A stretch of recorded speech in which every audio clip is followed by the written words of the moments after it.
Maka, siguro nga, pareho lang tayong bisita at pareho lang tayong nag-field trip sa Rilway.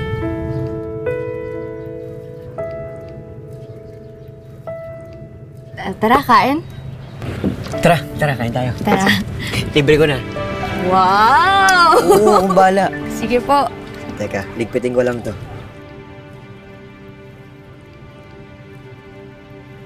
Dito nga pala papalabas yung documentary mo.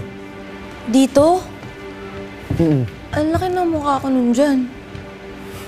Ano naman? Maganda ka naman eh. Psst, bolero. Uy, di oh.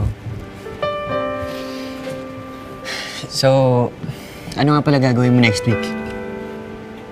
Wala naman. Bakit? Next week na kasi yung eclipse eh. Tapos? Anong tapos?